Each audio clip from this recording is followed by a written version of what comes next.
بسم اللہ الرحمن الرحیم۔ حضرت فاطمہ رضی اللہ تعالی عنہا کی پسندیدہ دو صورتیں اپنی اولاد کی کامیابی، عزت، دولت اور لمبی عمر کے لیے پڑھو۔ اولاد کی قسمت بدل جائے گی، اولاد ہر آنکھ کا تارا بن جائے گی انشاءاللہ۔ ناظرین، حضرت فاطمہ الزہرا نبی پاک صلی اللہ علیہ وآلہ وسلم کی بہت ہی پیاری، لاڈلی اور چھوٹی بیٹی تھی۔ آپ کی زندگی نہایت ہی سادہ، پاکیزہ اور عبادت سے بھرپور تھی۔ آپ بہت زیادہ حیادار، صبر والی اور اللہ کی سچی عبادت گزار تھیں۔ راتوں کو اٹھ کر نماز پڑھتی اور قرآن پاک کی کثرت سے تلاوت کرتی تھیں۔ حضرت محمد صلی اللہ علیہ وآلہ وسلم بھی آپ سے بے پناہ محبت کرتے تھے اور فرمایا کرتے کہ فاطمہ میرے جگر کا ٹکڑا ہے۔ یہی وجہ ہے کہ جو کوئی دل سے حضرت بی بی فاطمہ رضی اللہ تعالی عنہا سے محبت کرتا ہے، اللہ تعالیٰ بھی اس سے محبت فرماتے اور اس کی زندگی کو خوشیوں، برکتوں اور رحمتوں سے بھر دیتا ہے۔ تو ویسے تو حضرت بی بی فاطمہ الزہرا رضی اللہ تعالی عنہا جو ہیں قرآن پاک کی مختلف صورتوں کی تلاوت کرتی تھیں، لیکن دو ایسی خاص صورتیں بھی تھیں جو آپ کو بہت زیادہ پسند تھیں، اور آپ اپنی اولاد کی کامیابی، عزت، صحت اور لمبی عمر کے لیے روزانہ ان کی تلاوت فرماتی تھیں۔ تو اس لیے ہر مسلمان کو چاہیے کہ وہ بھی اپنی اولاد کے لیے مبارک صورتوں کی تلاوت کو معمول بنا لے تاکہ زندگی میں برکت اور کامیابی حاصل ہو۔ تو ناظرین، یہ ایسی دو صورتیں جو قرآن مجید کے نہایت ہی عظیم اور بابرکت صورتوں میں شمار ہوتی ہیں، اور یہی وجہ ہے کہ یہ حضرت فاطمہ الزہرا رضی اللہ تعالی عنہا کو بہت زیادہ پسند تھیں۔ یہ صورتیں نہ صرف چھوٹی اور آسان ہیں بلکہ ہر مسلمان کے دل کے قریب بھی ہیں، اس لیے ہر کوئی انہیں بآسانی یاد کر سکتے ہیں اور روزانہ پڑھ سکتے ہیں۔ اگر آپ بھی اپنی اولاد کی عزت، کامیابی، صحت، لمبی عمر اور ہر قسم کی پریشانیوں اور اچانک آنے والی مصیبتوں سے حفاظت چاہتے ہیں تو ان صورتوں کو اپنی زندگی کا حصہ بنا لیں۔ انہیں اپنے لیے اور اپنے بچوں کے لیے روزانہ سے پڑھیں اور اپنی زبان پر ان کا ورد جاری رکھیں۔ جس طرح حضرت بی بی فاطمہ رضی اللہ تعالی عنہا کو ان صورتوں سے خاص محبت تھی، آپ بھی ان سے محبت کریں اور اپنے دل میں ان کی قدر پیدا کریں۔ انشاءاللہ اللہ تعالیٰ آپ کو بھی دنیا میں بھی سکون، عزت اور راحت عطا فرمائے گا، اور آپ کے بچوں کو بھی لوگوں کے دلوں کا محبوب بنا دے گا۔ ان کی زندگیوں میں کامیابی، خوشحالی اور برکتیں نازل فرمائے گا، اور ہر قدم پر اپنی خاص رحمتوں اور حفاظت میں رکھے گا۔ معزز سامعین کرام، ایک ایسی عظیم ہستی حضرت فاطمہ الزہرا جو نہ صرف خاتون جنت ہیں بلکہ قیامت تک آنے والی تمام خواتین کے لیے بہترین نمونہ بھی ہیں۔ وہ مقدس ہستی ہیں حضرت فاطمہ رضی اللہ تعالی عنہا۔ حضرت فاطمہ رضی اللہ تعالی عنہا نبی آخر الزمان حضرت محمد صلی اللہ علیہ وآلہ وسلم کی لاڈلی بیٹی اور حضرت خدیجہ رضی اللہ تعالی عنہا کی گود کی پرورش یافتہ تھی۔ آپ کا بچپن ہی آزمائشوں سے بھرا ہوا تھا، لیکن ان آزمائشوں نے آپ کے کردار کو مزید مضبوط اور روشن بنا دیا۔ جب مکہ مکرمہ میں اسلام کا آغاز ہوا اور کفار نے نبی کریم صلی اللہ علیہ وآلہ وسلم پر ظلم و ستم کی انتہا کر دی، تو اس وقت ایک کم سن بچی اپنے والد کے ساتھ ڈٹ کر کھڑی تھی۔ یہ تھی حضرت فاطمہ رضی اللہ تعالی عنہا، جو اپنے والد کا دکھ بانٹتی تھیں، ان کے زخموں پر مرہم رکھتی تھیں اور ان کی دلجوئی کرتی تھیں۔ سامعین کرام، حضرت فاطمہ رضی اللہ تعالی عنہا کی زندگی ہمیں یہ سکھاتی ہے کہ بیٹی صرف گھر کی زینت نہیں ہوتی بلکہ مشکل وقت میں والدین کا سب سے بڑا سہارا بھی بن سکتی ہے۔ جب مسلمانوں نے مدینہ منورہ کی طرف ہجرت کی تو حضرت فاطمہ رضی اللہ تعالی عنہا نے بھی ہجرت فرمائی اور وہاں ایک نئی زندگی کا آغاز کیا۔ مدینہ کی زندگی سادگی، عبادت اور قربانی کا حسین نمونہ تھی۔ آپ کا نکاح حضرت علی رضی اللہ تعالیٰ عنہ سے ہوا، جو اسلام کے عظیم سپاہی اور خلیفہ راشد تھے۔ یہ نکاح ہمیں یہ سبق دیتا ہے کہ کامیاب ازدواجی زندگی کا دار و مدار مال و دولت پر نہیں بلکہ محبت، تقوی اور باہمی احترام پر ہوتا ہے۔ حضرت فاطمہ رضی اللہ تعالی عنہا گھر کے تمام کام خود انجام دیتی تھیں۔ چکی پیسنا، پانی بھرنا، بچوں کی پرورش کرنا، یہ سب کام وہ خوشی سے کرتی۔ ایک مرتبہ آپ نے اپنے ہاتھوں کی تکلیف کا ذکر کیا تو نبی کریم صلی اللہ علیہ وآلہ وسلم نے آپ کو تسبیحات سکھائیں جو آج بھی تسبیح فاطمہ کے نام سے جانی جاتی ہیں۔ یہ واقعہ ہمیں یہ سبق دیتا ہے کہ اصل سکون دنیاوی آسائشوں میں نہیں بلکہ اللہ کی یاد میں ہے۔ محترم ناظرین، حضرت فاطمہ رضی اللہ تعالی عنہا نہایت حیادار، عبادت گزار اور صابرہ خاتون تھیں۔ ان کی زندگی کا ہر پہلو ہمارے لیے رہنمائی کا ذریعہ ہے۔ آپ کے ہاں حضرت حسن رضی اللہ تعالیٰ عنہ اور حضرت حسین رضی اللہ تعالیٰ عنہ جیسے عظیم فرزند پیدا ہوئے جنہیں نبی کریم صلی اللہ علیہ وآلہ وسلم نے جنت کے نوجوانوں کا سردار قرار دیا۔ حضرت فاطمہ رضی اللہ تعالی عنہا اپنے والد سے بے حد محبت کرتی تھیں اور نبی کریم صلی اللہ علیہ وآلہ وسلم بھی ان سے بے پناہ محبت کرتے تھے۔ آپ صلی اللہ علیہ وآلہ وسلم نے فرمایا فاطمہ میرے جگر کا ٹکڑا ہے۔ نبی کریم صلی اللہ علیہ وآلہ وسلم کے وصال کے بعد حضرت فاطمہ رضی اللہ تعالی عنہا بہت غمگین رہیں اور صرف 6 ماہ بعد آپ بھی اس دنیا سے رخصت ہو گئیں۔ حضرت فاطمہ رضی اللہ تعالی عنہا کی زندگی سیرت طیبہ کا نہایت روشن اور پاکیزہ باب ہے۔ آپ کی حیات مبارکہ صبر، عبادت، حیا، سادگی اور اللہ کی رضا میں مکمل فنا ہونے کا بہترین نمونہ ہے۔ حضرت فاطمہ رضی اللہ تعالی عنہا خاتم النبیین حضرت محمد صلی اللہ علیہ وآلہ وسلم کی سب سے چھوٹی اور لاڈلی بیٹی تھیں۔ آپ کی والدہ محترمہ حضرت خدیجہ رضی اللہ تعالی عنہا تھیں جو اسلام قبول کرنے والی پہلی خاتون تھیں۔ آپ کی ولادت مکہ مکرمہ میں ہوئی۔ آپ کا لقب زہرا، روشن چہرے والی اور بطول، دنیا سے کنارہ کش ہو کر اللہ کی طرف متوجہ رہنے والی تھا۔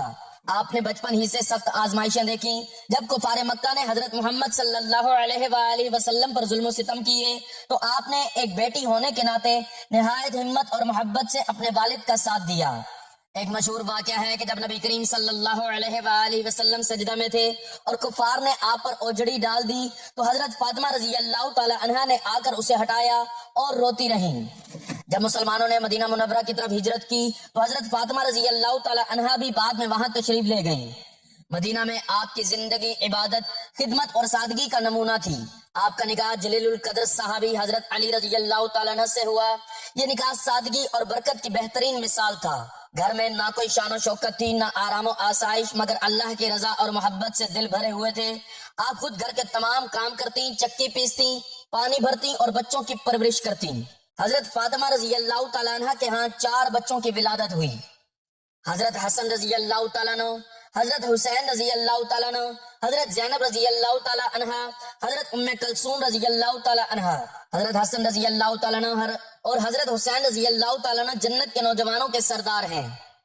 حضرت فاطمہ رضی اللہ تعالیٰ عنہ کی شخصیت بے شمار اعلیٰ صفات کا مجموعہ تھی۔ انتہائی حیادار، صابرہ اور شاکرہ، عبادت گزار، سادگی پسند، والدین کی فرما بردار، شوہر کی وفادار اور مددگار۔ نبی کریم صلی اللہ علیہ وآلہ وسلم کے وصال کے بعد حضرت فاطمہ رضی اللہ تعالیٰ عنہ بہت غمگین رہیں اور صرف 6 ماہ بعد آپ کا بھی انتقال ہو گیا۔ آپ کا وصال مدینہ منورہ میں ہوا اور آپ جنت البقیع میں مدفون ہیں۔ حضرت فاطمہ رضی اللہ تعالیٰ عنہ کی زندگی ہمیں یہ سبق دیتی ہے، دنیا کی چمک دمک سے زیادہ آخرت کی فکر، مشکلات میں صبر اور اللہ پر توکل، گھریلو زندگی میں محبت اور سادگی۔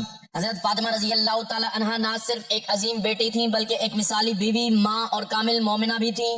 ان کی زندگی ہر مسلمان عورت اور مرد کے لیے مشعل راہ ہے۔ سامعین کرام، حضرت فاطمہ رضی اللہ تعالیٰ عنہ کی زندگی ہمیں یہ پیغام دیتی ہے کہ ہم سادگی اختیار کریں، اللہ کی رضا کو ہر چیز پر مقدم رکھیں، مشکلات میں صبر کریں اور اپنے رشتوں کو محبت اور اخلاص سے نبھائیں۔ اللہ تعالیٰ نے فرمایا، ترجمہ: اور یاد کرو جب لقمان نے اپنے بیٹے کو نصیحت کرتے ہوئے فرمایا، اے میرے بیٹے، کسی کو اللہ کا شریک نہ کرنا، بے شک شرک یقیناً بڑا ظلم ہے۔ سورہ لقمان میں اللہ تعالیٰ نے اپنے برگزیدہ بندے حضرت لقمان رضی اللہ تعالیٰ عنہ کی ان نصیحتوں کا بیان فرمایا جو انہوں نے اپنے بیٹے کو سمجھاتے ہوئے بیان فرمائیں۔ ان نصیحتوں کا خلاصہ کچھ اس طرح ہے کہ اے میرے بیٹے، کسی شے یا کسی شخص کو اللہ کا شریک نہ قرار دینا، بے شک شرک یقیناً بڑا ظلم ہے، اور چھوٹی سے چھوٹی برائی سے بھی بچنا، کیونکہ برائی اگر رائی کے دانے جیسی چھوٹی سی بھی ہوگی اور وہ کسی چٹان، آسمان، زمین، غار میں کہیں بھی ہو، اسے قیامت کے دن اللہ تعالیٰ بندے کے سامنے لے آئے گا۔ اور نماز قائم رکھنا، اچھائی کا حکم دینا، برائی سے منع کرنا اور مصیبت پر صبر کرنا، بے شک یہ بہت ہمت والے کاموں میں سے ہیں۔ یوں ہی مغرورانہ اور متکبرانہ رویہ اختیار نہ کرنا، جیسے لوگوں سے ٹیڑھے منہ بات نہ کرنا، چیخ چلا کر بولنے کے بجائے مناسب آواز میں کلام کرنا، کیونکہ چیخنے کی آواز بری آواز ہے اور سب سے بری گدھے کی آواز ہے جو چیخ چیخ کر رینگتا ہے۔ نیز اپنے چلنے میں درمیانی چال سے چلنا، اکڑ کر نہ چلنا، کیونکہ اللہ تعالیٰ کو اکڑنے والا، تکبر کرنے والا بندہ پسند نہیں۔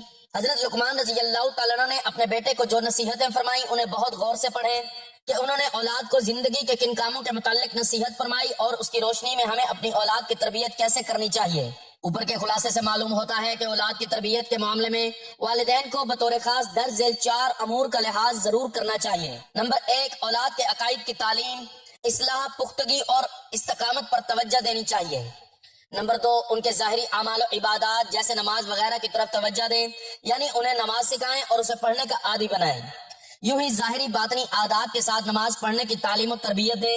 نمبر 3، اولاد کے باطن کی اصلاح اور درستی کی جانب توجہ کرنی چاہیے کہ جب یہ یقین دل میں بٹھا دیں گے کہ اللہ سمیع و بصیر، علیم و خبیر ہے، وہ بندے کا ہر عمل ہر وقت دیکھ رہا ہے، کوئی عمل اس سے پوشیدہ نہیں، اور ہر چھوٹے بڑے عمل کا قیامت میں حساب دینا ہے، تو باطنی اصلاح بہت آسان ہو جاتی ہے۔ نمبر 4، اولاد کی اخلاقی تربیت کریں، آداب زندگی، معاشرتی اخلاقیات اور اسلامی کردار سکھائیں۔ یہ چاروں چیزیں دنیا اور آخرت دونوں کے لیے نہایت اہم ہیں۔ پہلے نمبر پر عقیدہ ہے، عقائد کی درستگی، ایمان کی پختگی اور خدا پر توکل و اعتماد دنیا میں بلا و مصیبت کو برداشت کرنے اور ان سے نجات پانے کا ذریعہ ہے، جبکہ عقائد کا بگاڑ آفتوں، مصیبتوں اور بلاؤں کے نازل ہونے، دلی بے قراری اور قلبی بے چینی کا ذریعہ ہے۔ یوں ہی عقائد کی درستی آخرت میں اللہ تعالیٰ کی رحمت، خوشندی اور جنت میں داخلے کا قوی سبب ہے، لیکن عقائد کی خرابی اور گمراہی کی حالت میں موت جہنم میں جانے کا مستحق بنا دیتی ہے، اور جو کفر کی حالت میں مر گیا وہ تو ضرور ہمیشہ کے لیے جہنم کی سزا پائے گا۔ دوسرے نمبر پر عبادت ہے، عبادت دنیا میں نیک نامی اور آخرت میں جنت میں جانے کا وسیلہ ہے۔ عبادت کے ذریعے خدا سے تعلق مضبوط، قرب الہی نصیب ہوتا اور مقصد تخلیق کی تکمیل ہوتی ہے۔ اس کے برخلاف عبادت میں غفلت، خدا سے دوری، شیطان کی معیت دنیا میں ذلت و رسوائی اور آخرت میں جہنم میں داخلے کا سبب ہے۔ تیسرے نمبر پر باطنی اعمال ہیں کہ خدا سے قلبی تعلق مضبوط ہو، خدا کی صفات کا مراقبہ کرنا، دل کی طہارت، نفس کی پاکیزگی، قلب کے نور، باطن کی روحانیت اور مکاشفہ مشاہدہ کے حصول کا قوی ترین سبب ہے۔ انبیاء و اولیاء کے مراتب میں بہت زیادہ عمل دخل انہی باطنی اعمال کا ہے۔ چوتھے نمبر پر اچھے اخلاق ہیں، اگر اولاد کے اخلاق اچھے ہوں گے تو معاشرے میں قدر کی نگاہ سے دیکھا جائے گا اور لوگ ان کی عزت کریں گے، جبکہ برے اخلاق کی صورت میں معاشرے میں جہاں ان کا وقار ختم ہوگا وہیں الٹا والدین کی بدنامی اور رسوائی بھی ہوگی۔ اچھے اخلاق آخرت میں اللہ تعالیٰ کی رضا کا باعث ہیں، جبکہ برے اخلاق غضب الہی اور لوگوں کی طرف سے خود پر بوجھ لادنے کا سامان ہے۔ افسوس، ہمارے معاشرے میں والدین اپنے بچوں کی تربیت کے معاملے میں یہ تو دیکھتے ہیں کہ ان کا بچہ دنیاوی تعلیم اور دنیا داری میں کتنا اچھا، چالاک اور ہوشیار ہے، لیکن اس طرف توجہ بہت ہی کم کرتے ہیں کہ اس کے عقائد و نظریات کیا ہیں اور اس کے ظاہری و باطنی اعمال کس رخ پر جا رہے ہیں۔ والدین کی یہ دلی خواہش تو ہوتی ہے کہ ان کا بچہ دنیا کی زندگی میں کامیاب انسان بنے، اس کے پاس عہدہ، منصب، عزت، دولت اور شہرت ہو، لیکن یہ تمنا نہ ہونے کے برابر ہوتی ہے کہ ان کی اولاد دین و آخرت کے اعتبار سے بھی کامیابی کی راہ پر چلے۔ مسلمان ماں باپ کی اولاد ہونے کے ناطے اپنے دین و مذہب اور اس کی تعلیمات سے اچھی طرح آشنا ہو، اس کے عقائد و اعمال درست ہوں اور اس کا طرز زندگی اللہ تعالیٰ اور اس کے پیارے حبیب صلی اللہ علیہ وآلہ وسلم کے بتائے ہوئے طریقے کے مطابق ہو۔ والدین کی یہ آرزو تو ہوتی ہے کہ ان کی اولاد دنیا میں خوب ترقی کرے تاکہ اولاد کے ساتھ ساتھ والدین کی دنیا بھی سنور جائے اور انہیں بھی عیش و آرام نصیب ہو، لیکن اس طرف توجہ نہیں کرتے کہ ان کی اولاد قبر کی زندگی میں ان کے چین کا باعث بنے اور آخرت میں ان کے لیے شفاعت و مغفرت کا ذریعہ بنے۔ بچوں کی تربیت کے لیے انہیں اپنا تھکا ہوا اور تھوڑا سا وقت نہیں بلکہ تازہ اور بھرپور وقت دیں، ان کے پاس بیٹھیں، باتیں کریں، مصروفیات پوچھیں، صحیح عقائد، اچھے اعمال پر گفتگو کریں، سیرت رسول صلی اللہ علیہ وآلہ وسلم و سوانح صحابہ و اولیاء رضوان اللہ عنہم کی باتیں سنیں، کتابیں لا کر دیں، مطالعہ کا شوق دلائیں، پڑھے ہوئے کے بارے میں سوالات کریں، ان سے کتاب سنیں، حسن اخلاق اور اچھے کام پر حوصلہ افزائی کریں، بد اخلاقی اور برے کام پر سمجھائیں اور اس کے نقصان بتائیں۔ بچوں کو صحت و صفائی کی اہمیت بتائیں، متوازن اور صحت مند غذا بتائیں، اس کے کھانے کی عادت ڈالیں، صفائی کا معمول بنانے کی تربیت دیں، مفید اور فضول کاموں کا فرق بتائیں، جیسے مطالعہ و تلاوت و عبادت مفید ہے، یوں ہی سیر، ورزش اور جائز تفریح اچھی چیز ہے، جبکہ موبائل کی بہت زیادہ مشغولیت، انٹرنیٹ کا کثیر استعمال برا ہے۔ محنت، ہمت اور چستی کامیابی کے ذرائع ہیں، جبکہ سستی، کاہلی اور کام چوری زندگی ناکام بنا دیتے ہیں۔ الغرض اولاد کو وقت اور توجہ دیں گے تو والدین کی زندگی آسان ہوگی اور بچوں کی زندگی بھی کامیاب، ورنہ خود بھی دکھی ہوں گے اور اولاد بھی پریشان۔ اللہ تعالی ہم سب کو اپنی اولاد کی ایسی تعلیم و تربیت کرنے کی توفیق عطا فرمائے جو ان کے لیے دنیا و آخرت دونوں میں کامیابی کا ذریعہ بنے اور والدین کے دنیاوی سکون اور اخروی نجات کا سامان ہو، آمین۔ آخر میں دعا ہے کہ اللہ تعالی ہمیں حضرت فاطمہ رضی اللہ تعالی عنہا کی سیرت پر عمل کرنے کی توفیق عطا فرمائے۔ تو ناظرین، روایات میں آتا ہے کہ حضرت فاطمہ الزہرا سورۃ فاتحہ اور سورۃ اخلاص کی تلاوت کثرت سے فرمایا کرتی تھیں۔ سورۃ فاتحہ جو ہے قرآن پاک کی سب سے عظیم سورت ہے، یہ ایک مکمل دعا ہے جس میں اللہ تعالیٰ سے ہدایت، رحمت اور سیدھے راستے کی طلب کی جاتی ہے، اس لیے اسے ہر نماز میں پڑھا جاتا ہے اور اسے شفا کی صورت بھی کہا جاتا ہے، یعنی اللہ تعالیٰ اس کی برکت سے بیماریوں سے شفا بھی عطا فرماتا ہے، مشکلات کو آسان کرتا ہے، حاجات کو پورا فرماتا ہے اور رزق میں اضافہ کرتا ہے۔ یہ خاص طور پر بچوں کے لیے بھی بہت ہی بہترین دعا ہے، کیونکہ اس میں دنیا اور آخرت کی بھلائی مانگی جاتی ہے۔ اسی طرح سورہ اخلاص ایک عظیم سورت ہے جسے سورت توحید بھی کہا جاتا ہے۔ اس میں اللہ تعالیٰ کی وحدانیت اور شان عظمت بیان کی گئی ہے کہ اللہ ایک ہے، بے نیاز ہے، نہ اس کی کوئی اولاد ہے اور نہ وہ کسی کی اولاد ہے۔ یہی وجہ ہے کہ یہ سورت حضرت فاطمہ الزہرا رضی اللہ تعالی عنہا کو بہت زیادہ پسند تھی اور آپ اس کی کثرت سے تلاوت فرماتی تھیں۔ تو ناظرین، ہمیں بھی چاہیے کہ ہم ان مبارک صورتوں کو اپنی روزمرہ زندگی کا حصہ بنائیں، اپنے اور اپنی اولاد کے لیے محبت کے ساتھ روزانہ پڑھیں، کیونکہ ان کی برکت سے اللہ تعالیٰ ہمیں صحت، رزق، سکون، عزت اور وہ تمام نعمتیں عطا فرماتے ہیں جن کی ہمیں دنیا میں ضرورت ہوتی ہے، اور ہماری زندگیوں کو آسانیوں اور کامیابیوں سے یہ بھر دیتے ہیں۔ تو ناظرین، آپ نے روزانہ کم از کم 7 مرتبہ سورت فاتحہ پڑھنی ہے۔ کسی بھی نماز کے بعد اس کو اپنی عادت بنا لیں، پھر اپنے اوپر دم کر دیں، اپنے بچوں کے لیے دل سے دعا کیا کریں، انشاءاللہ اس کی بہت ہی زیادہ برکت ہوگی۔ ایک مرتبہ سورت فاتحہ سماعت فرمائیں۔ بسم اللہ الرحمن الرحیم، الحمدللہ رب العالمین، الرحمن الرحیم، مالک یوم الدین، ایاک نعبد و ایاک نستعین، اہدنا الصراط المستقیم، صراط الذین انعمت علیہم غیر المغضوب علیہم ولا الضالین۔ اسی طرح آپ سورت اخلاص کو 11 مرتبہ پڑھنے کا معمول بنائیں۔ بسم اللہ الرحمن الرحیم، قل هو اللہ احد اللہ الصمد لم یلد ولم یولد ولم یکن لہ کفوا احد۔ اگر آپ اس سے زیادہ پڑھ سکتے ہیں تو ضرور پڑھیں، کیونکہ یہ دونوں چھوٹی چھوٹی صورتیں ہیں اور بہت آسانی سے پڑھی جا سکتی ہیں۔ جتنا زیادہ پڑھیں گے اتنا ہی زیادہ فائدہ اور برکت حاصل ہوگی انشاءاللہ۔ تو ناظرین، ہمیشہ اپنے بچوں کو قرآن پاک سے جوڑے رکھیں، انہیں نیکی، سچائی اور نماز کی عادت ڈالیں، کیونکہ اصل کامیابی یہی ہے کہ ہمارا تعلق اللہ تعالیٰ کے کلام سے مضبوط ہو جائے۔ جو بچے قرآن سے جڑ جاتے ہیں تو اللہ تعالیٰ خود ان کی زندگی آسان کر دیتا ہے اور انہیں دنیا اور آخرت میں کامیابی عطا فرماتا ہے۔ تو آپ کو یہ ویڈیو اچھی لگی ہو تو ویڈیو کو لائک کریں، اپنے دوستوں رشتہ داروں کے ساتھ شیئر کریں، اور مزید ایسی معلوماتی ویڈیوز کے لیے ہمارے چینل کو ضرور سبسکرائب کریں۔ دعا ہے کہ اللہ تعالیٰ میرا سننا اور آپ کا سننا اپنی بارگاہ میں قبول و منظور فرمائے، آمین۔ ناظرین، گزارش ہے کہ اللہ تعالیٰ کے 99 ناموں میں سے کوئی ایک نام لکھ کر کمنٹس میں ضرور شیئر کریں۔ اللہ تعالیٰ ہم سب کا حامی و ناصر ہو، آمین، جزاک اللہ۔